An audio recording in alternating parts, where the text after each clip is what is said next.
সালামু আলাইকুম বন্ধুরা। এই মাছগুলো যে দেখতেছেন, এই মাছগুলো কিন্তু খুবই মূল্যবান মাছ, কিন্তু এখন খুব কম পাওয়া যায়। এই যে একটা কিন্তু অলরেডি বের হয়ে গেছে।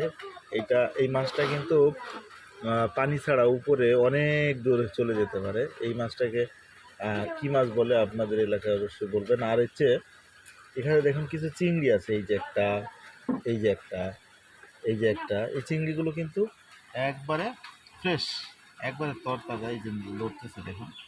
এরপরে এই মাছটা কি মাছ? ট্যাংরা। ট্যাংরা মাছ।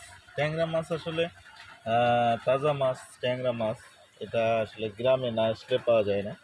এই যে এটা হচ্ছে বাইলে, বড় বড়। এগুলো কিন্তু তাজা মাছ, মাত্র ধরছে, ধরে নিয়ে আসা হয়েছে। দেখুন এই যে ট্যাংরা,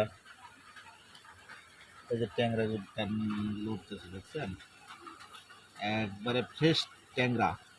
এটা হচ্ছে, এই যে মাছটা কিন্তু আবার বেরিয়ে যাচ্ছে। এই মাছটার একটা দোষ আছে, সেটা হচ্ছে সে কিন্তু পানি ছাড়া হেঁটে বেড়াতে পারে।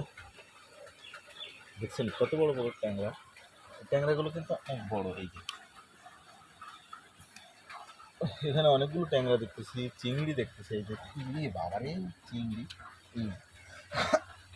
এই যে দেখুন, একবার তাজা চিংড়ি, তাও নদী থেকে ধরে আনা তাজা চিংড়ি।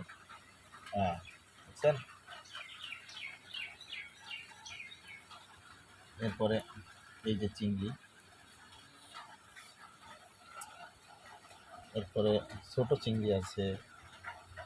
এরপরে এই যে এই মাছটা, এই মাছটাকে কী মাছ বলে?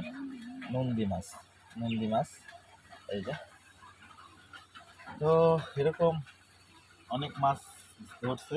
মোটামুটি যেটা ধরছে খুবই ভালো এবং সুন্দর একটা মাছ। এই যে ছোট্ট ট্যাংরা। এই হচ্ছে অবস্থায়। এইগুলো আসলে গ্রামে থাকলে পাওয়া যায়, দেখা যায়। এই যে একটা ট্যাংরা, দেখছেন।